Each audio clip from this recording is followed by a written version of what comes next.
The morning my aunt threw my grandmother's seeds into a garbage bag, she did it slowly, so everyone in the kitchen could watch. She held the little wooden box out at arm's length, the way you hold something dead. And she said, "Well, at least this part is easy. It's all junk."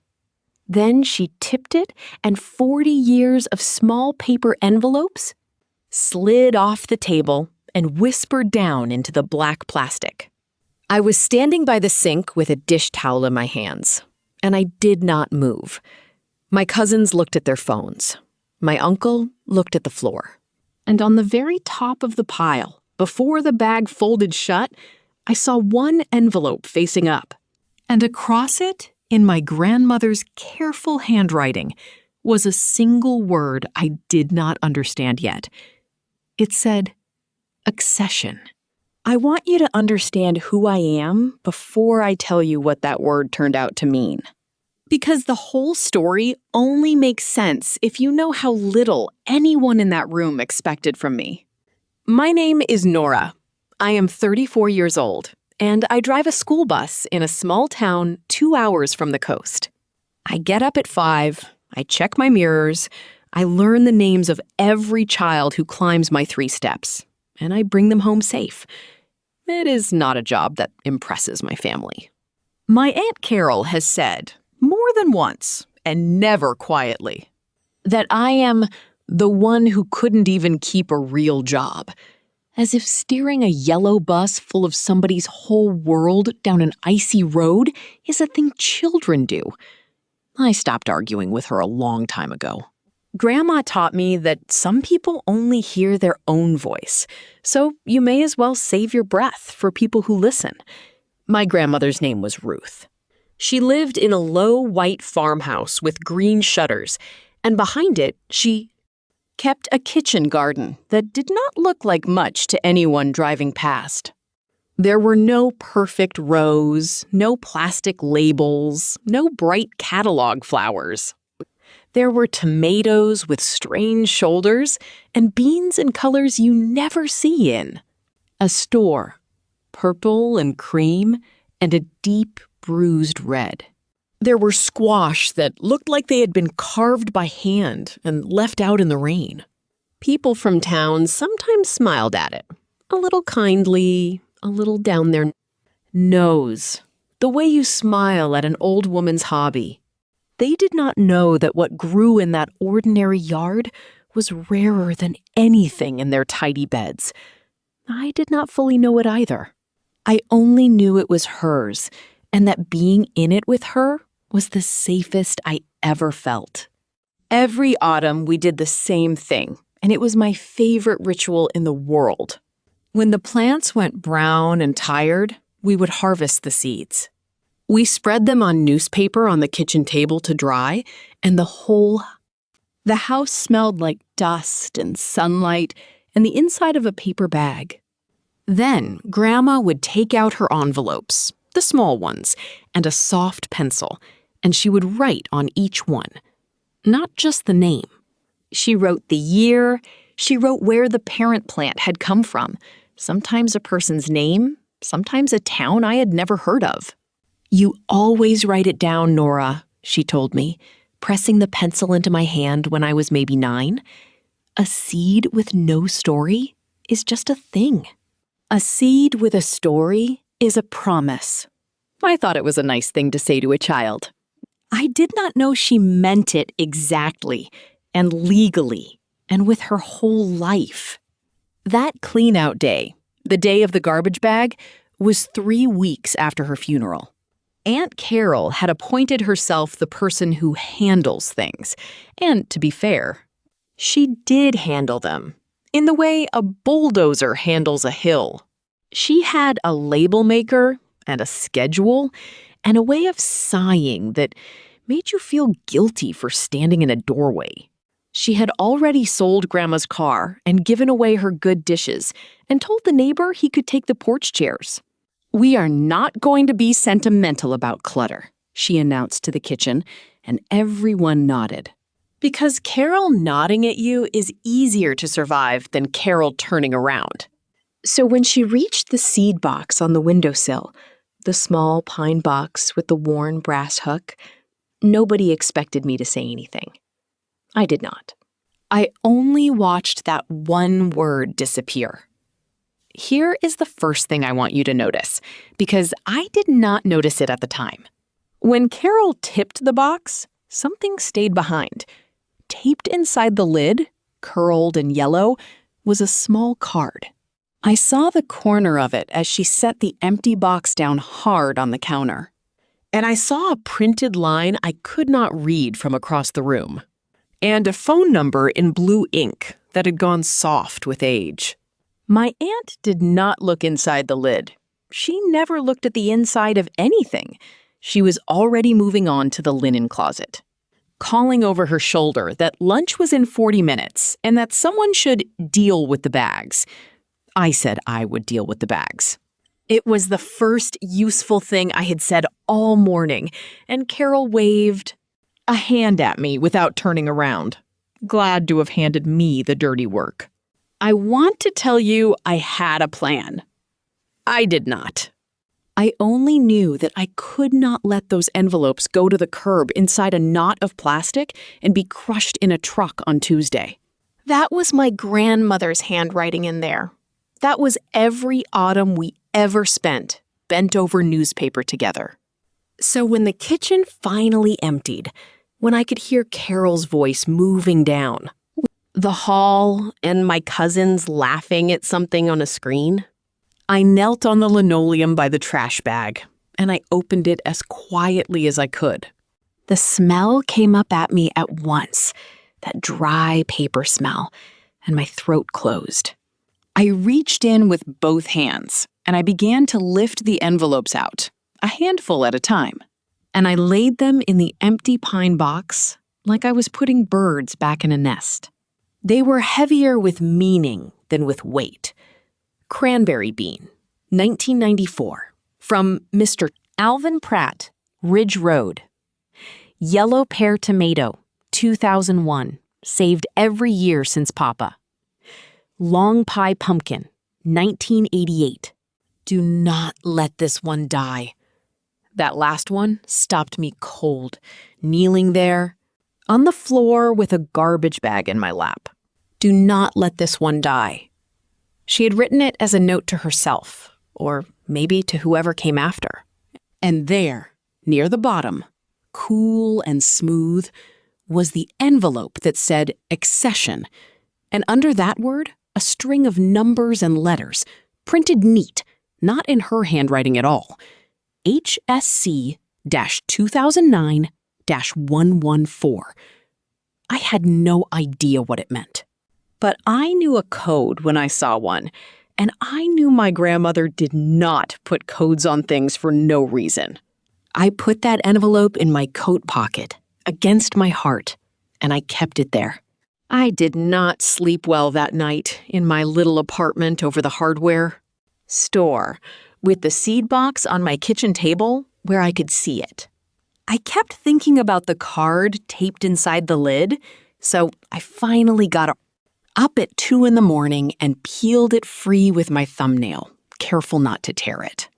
It was a business card, or half of one, faded almost to nothing. I could make out only a few words. One line said, Heritage Seed Conservancy. Another said, Steward Program. And there was that soft blue phone number and a name I could not read, just the letters DR and then a smear. Heritage Seed Conservancy. Steward Program. I said the words out loud in my empty kitchen, and they sounded like something official, something with an office and a letterhead, something that did not belong to an old woman's messy backyard at all.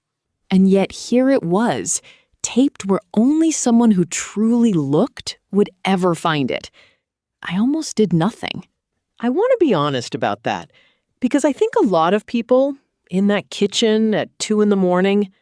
would have simply kept the box as a keepsake and let the world roll on. I am not a brave person by nature.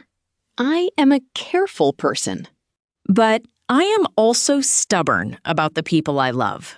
And my grandmother had trusted me with a pencil when I was 9 and told me a seed with no story is just a thing. So the next morning, before my route, I sat in the bus in the cold garage with the engine warming, and I dialed the soft blue number, expecting it to be dead, expecting a recording, expecting nothing. It rang twice. Then a warm, brisk voice said, "Heritage Seed Conservancy, this is the collections office." And my heart started going like I had run up a hill. I did not know what to say, so I said the truth. I said my name was Nora, that my grandmother Ruth had passed away, and that I had found a seed box with an envelope marked Accession and a code, HSC-2009-114, and a card for their steward program taped inside the lid. And I did not know if any of it meant anything, but I did not want to throw away something that mattered. There was a pause on the line. I heard papers or maybe a keyboard. Then the voice changed, went softer and very careful, the way people talk when something important has just walked into the room. "Can you say that accession number again for me?" she asked. I said it. Another pause. "Ma'am," she said, "please don't go anywhere with those seeds. Please don't plant them, sell them, or discard them. Someone is going to want to speak with you today. Are you Ruth's granddaughter? Are you Nora?" And the way she said my name, like she already knew. It put a cold, thrilling line straight down my back. She would not tell me everything on the phone. She said a Dr. Amara Okonjo would call me, that Dr. Okonjo had been trying to reach the family for 2 weeks, and that there had been some confusion.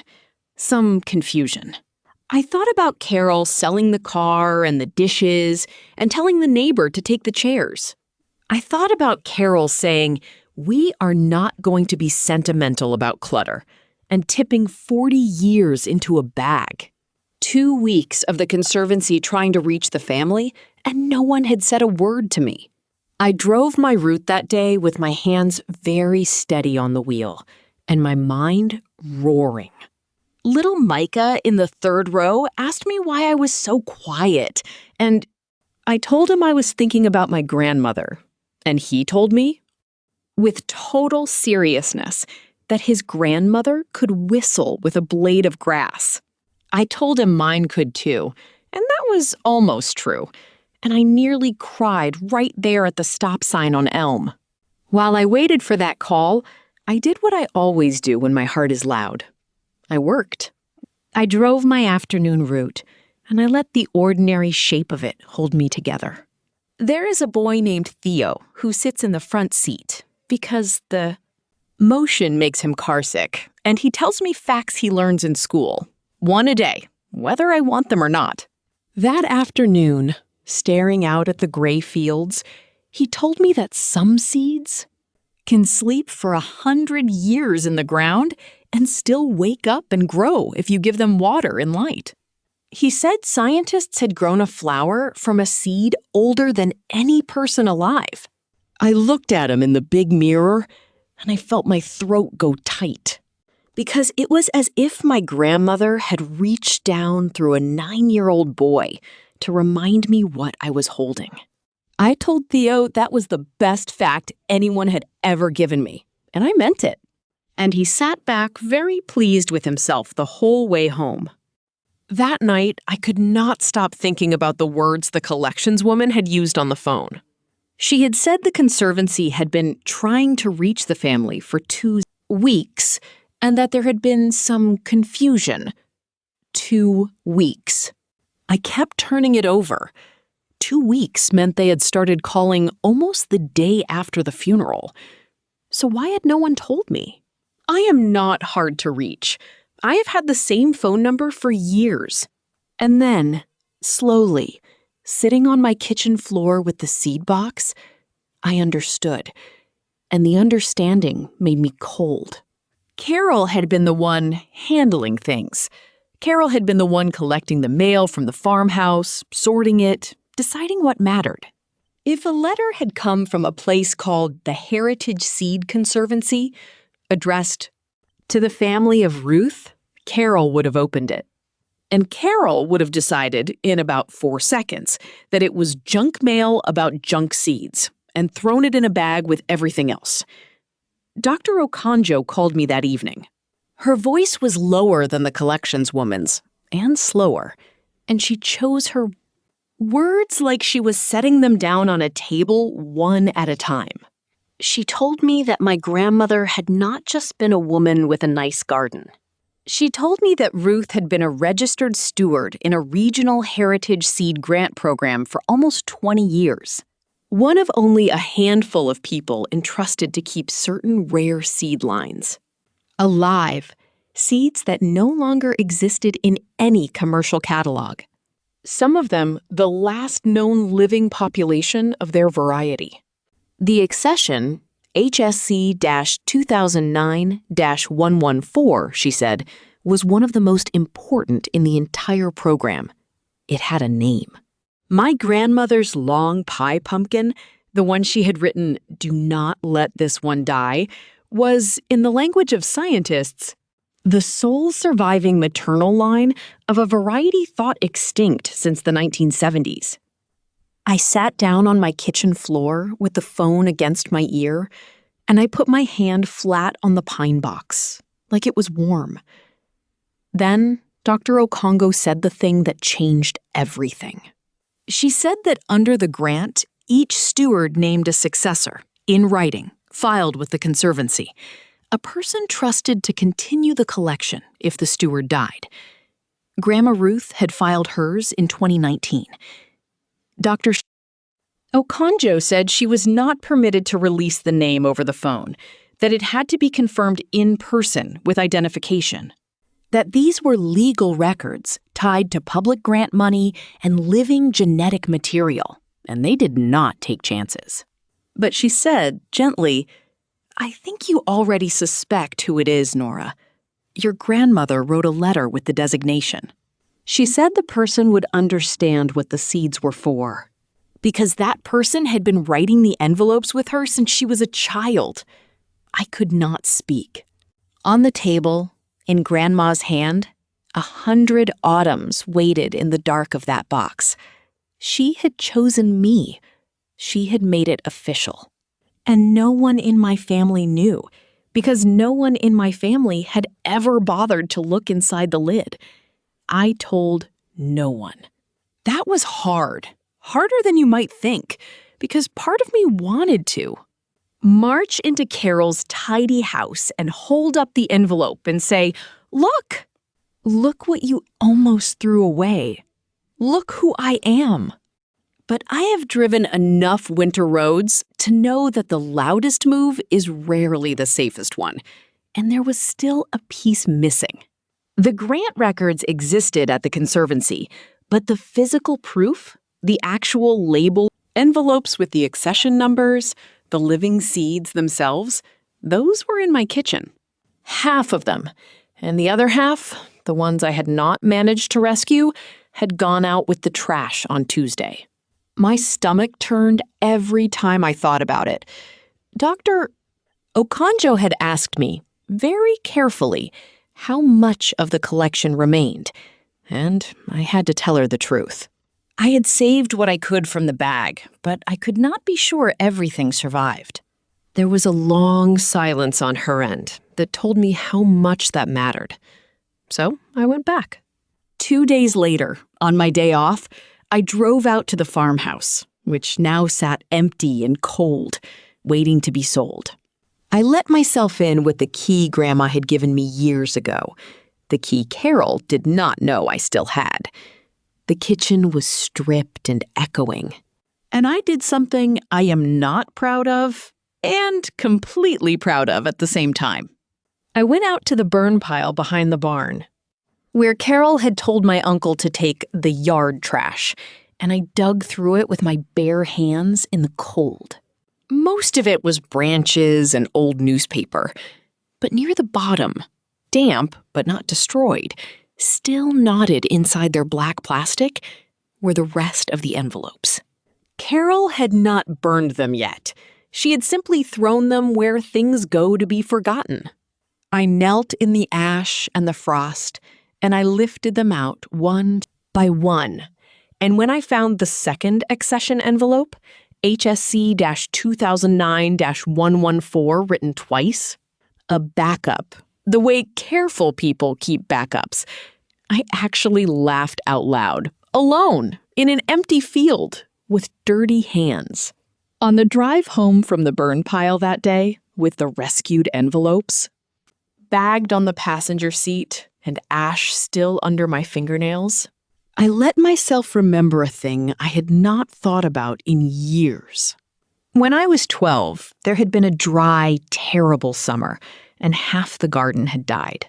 I had cried about it, the way you cry at 12, like the world was ending. And Grandma had knelt down next to me between the shriveled rows, and she had not told me it was fine. She had said, "This is why we keep the seeds inside, Nora, so that no bad summer ever gets the last word." She tapped the pine box on the windowsill. "As long as that little box is safe, nothing out here can really die. It can just rest and wait and come back when someone plants it." I had not understood at 12 that she was telling me the entire secret of her life. I understood it now, driving through the cold with the last word safe on the seat beside me. I brought everything to the Conservancy that week. Dr. Okonjo met me at the door of a plain brick building that did not look like a place where the fate of a variety of pumpkin might live, and she shook my hand with both of hers. She was younger than her voice, with quick dark eyes and a way of handling the envelopes that made me trust her completely, like a nurse handling a newborn. She laid them out on a long white table under good light, and she read each label out loud. And she checked each against a printed list in a binder, and slowly her face changed. "You have no idea," she said quietly, not looking up, "how many of these we had given up for lost. Your grandmother didn't just keep them. She kept the records, every year, every source. This is a scientist's work, Nora. This is a lifetime of work, done by a woman in an apron behind a farmhouse, because she promised she would." Then she opened another folder, and this was the one that would matter most. It was the steward file, my grandmother's handwriting, this time on official forms, page after page of accessions and dates and signatures. And clipped to the front, a letter dated 2019 that I had never seen. "Doctor." Okonjo turned it toward me and let me read it myself. It was short. Grandma was never a woman of many words on paper. She saved her words for the envelopes. It said, "In the event that I can no longer keep this collection, I name my granddaughter Nora as steward. She has grown these seeds with me since she was a child. She understands that they are not property. They are a promise we make to people who are not born yet. She will not let them die." And then her signature, the same careful hand that had written, "Do not let this one die. Official now, witnessed, filed, and true." I put the letter down and I cried. Finally, the way I had not cried at the funeral. Because at the funeral, I did not yet know that she had left me the thing she loved most in the world. I could have stopped there. The seeds were safe. The records confirmed me. Dr. Okonjo would have quietly transferred the stewardship, and I could have driven my bus and grown my grandmother's pumpkins in a rented plot and never spoken to Carol again. But there was one more thing the Conservancy needed to do, and it was not something I engineered, and I want you to understand that because I did not set a trap. The grant required a formal handover. Because the steward had died, and because there was family confusion on the record, Dr. Okonjo said the Conservancy's policy was to conduct the handover in person, with the family present, so there could be no dispute later about who held the collection and why. She asked me if I could gather my relatives at the farmhouse one last time. She would come. She would explain everything, on the record, to everyone at once. It was procedure. It was fair. And it was, though I did not plan it, the exact stage on which the truth would have to stand up in front of my aunt. I called Carol myself. I kept my voice small and uncertain, which was not hard, because that is the voice she expects from me, and it comes out on its own when she answers the phone. I said a woman from some kind of seed office wanted to come to the house about Grandma's things, something official, something about a program Grandma had been in. I watched Carol's whole nature turn on a dime just from her breathing. Because the moment I said official and program and grant, she heard one word, and the word was money. A grant? She said, sharp and bright. Ruth was getting money? Well, of course I'll be there. Of course. I handle the estate. I should be the one to speak to them. I said, yes, Aunt Carol, of course. You handle everything. And I hung up, and I sat very still, because I had just handed my aunt the shovel she would use in front of everyone to dig the truth up herself. They came on a Saturday. It was strange to see the family gathered in that stripped kitchen again. Everyone standing, because Carol had sold the chairs. Everyone a little awkward. My cousins on their phones, my uncle by the window. Carol had dressed up. She had a folder of her own under her arm, full of nothing, suspect, but it made her feel like the person in charge. She kept saying things like, when I settle the estate, and as the executor here. She had brought a plate of store cookies and set them out like a hostess. And she had rehearsed a story about my grandmother, I could tell, because she began telling it before Dr. Okonjo even arrived, a warm story about how close she and Ruth had been, how Ruth had always leaned on her, how she had spent so many hours in that garden with her. My uncle glanced at me. We both knew Carol had not set foot in the garden in 20 years, except to complain that it looked untidy from the road. Dr. Okonjo arrived at 10, exactly on time, in a gray coat, carrying two things, a flat archival box and the binder. Carol swept forward with her hand out and her brightest face, introducing herself as Ruth's niece, the executor, the one who's been handling everything. Dr. Okonjo shook her hand politely and said she was glad the family was together because this needed to be witnessed by everyone. She set the archival box on the counter and she opened it. And there they were, my grandmother's envelopes, cleaned and pressed flat and sorted. Under clear protective sleeves now, looking suddenly like exactly what they were. Not junk, not clutter, but a collection, a life's work, a treasure. I watched Carol's eyes move over them, and I watched her try to understand why anyone would put trash under glass. Before Dr. Okonjo began, Carol tried to take control of the room the way she always did, by narrating it. Now, I've kept everything organized, she said, patting her empty folder. So if there are any funds, any back payments from this program, those would come to the estate, and I can make sure they're distributed fairly. She said the word fairly, while looking at nobody in particular, which is how she always said it. Dr. Okonjo let a small silence sit before she answered, and I noticed she did not agree or disagree. She only said, "Let me explain what this program actually is." And then everything will be clear." And she set her hands flat on either side of the archival box, like a woman steadying a table before she tells the truth on it. My uncle caught my eye across the kitchen. I gave him nothing back. I had learned from a woman who saved seeds through bad summers how to wait. Ruth, Dr. Okonjo began, was a steward in our Heritage Seed Grant for 19 years. These are irreplaceable seed lines. Some of them are the last of their kind on Earth. She let that sit in the room. My cousins looked up from their phones. My uncle stepped closer. Carol's smile flickered but held. Under the terms of the grant, Dr.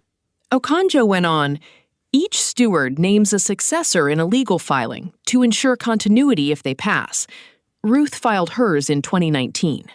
Before I complete the handover, the family should hear, from the record, who Ruth named. And she opened the binder to the letter, my grandmother's letter. And she began to read it aloud, in that slow, careful voice, every word, landing in the silent kitchen like a seed dropped into wet soil. In the event that I can no longer keep this collection, I name my granddaughter Nora as steward. Dr. Okonjo did not look up. She has grown these seeds with me since she was a child. She understands that they are not property. They are a promise we make to people who are not born yet. She will not let them die. Then she set the letter down on the counter, face up, next to the box of envelopes. And she said, simply, "So the collection passes to Nora. I'll need her signature to complete the transfer today." And she looked, for the first time, across the whole silent room, directly at me. You could have heard a seed drop. Carol's face did something I had never seen it do, which was go completely blank, the way a screen goes blank when the power cuts. She looked at the letter, she looked at me, she looked back at the letter as if she could argue the handwriting into saying her own name. There must be some mistake," she said, and her voice had lost all its brightness. "I'm the executor. I handle the estate." Nora drives a bus. She said it the way she always said it, as a wall, as a fact that ended conversations. But this time, it did not end anything, because Dr. Okonjo simply tilted her head and said kindly, "This isn't part of the estate, ma'am. These seeds were never Ruth's property to leave in a will. They belong to the grant.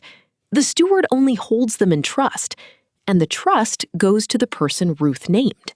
It goes to the person who understands what they're for. And then, my uncle. Quiet all morning, said the thing that finished it. Not cruelly, just tiredly. Carol, he said, you put those in the trash 3 weeks ago, in front of all of us. You called them junk. Nobody answered him. My cousins were staring at Carol now, the phones dark in their hands. Carol opened her mouth and closed it. She looked at the envelopes under their clear sleeves, the ones she had tipped into a garbage bag with a sigh, now revealed as the last living thread of something the whole world had thought was gone. And I watched her understand, all at once, that she had not thrown away clutter. She had thrown away the one truly rare and important thing our family had, ever held, and she had done it to save 20 minutes of sorting. And she had been proud of herself while she did it. I did not gloat. I want you to know that, because for years I had imagined a version of this moment where I said something sharp and perfect, where I made her feel as small as she had always made me feel. But standing there with my grandmother's handwriting face up on the counter, I found I did not want it. What I felt was not triumph. It was grief and a strange, steady calm and love. So I walked to the counter And I picked up the pen Dr. Okonjo had set out, and I signed my name under my grandmother's, Nora, in the space that said Successor Steward. My hand did not shake. And then I turned to Carol, and I said the only thing I had to say. You didn't know what they were, I told her. That's the whole problem, Aunt Carol. You never once looked inside anything of hers. Dr. Okonjo packed the collection back into its archival box, and she asked if I would like to keep a few of the envelopes to plant this spring, as the steward. And I said yes, and I chose the long pie pumpkin, HSC 2009-114, the one that said, "Do not let this one die." Carol had already left by then. She had gathered her empty folder and her plate of untouched cookies, and she had gone out to her car without another word. And I heard the gravel under her tires, and I did not feel the thing I had expected to feel. I did not feel like I had won. I felt like a door that had been stuck for a long time had finally, quietly swung shut. My cousins stayed. One of them, Danielle, actually apologized to me, said she was sorry she had laughed at the garden all those years. And I told her the garden had never needed her to understand it. It had only needed one person to keep the promise. There was no lawsuit. There was no ruin. Carol was not arrested for throwing seeds in the trash. You cannot arrest someone for failing to look. But something did change, and it changed on its own. Word went around the family, the way word does, and my grandmother's memory, which Carol had been busy sweeping into bags and selling to neighbors, quietly reassembled itself into something bigger than any of us had known. People started asking me about the garden. My uncle, who had looked at the floor while the seeds went into the bag, drove out one Sunday and helped me till a plot behind the barn.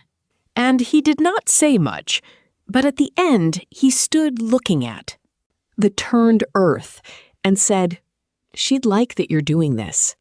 And Carol, who had wanted so badly to be the one who handled everything, found that she was no longer the one anyone called. Not out of revenge, just because when it mattered, she had shown everyone exactly how much care she was capable of.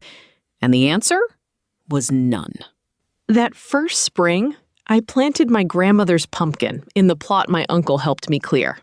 I did it the way she taught me, one seed at a time, with a story for each one. Dr.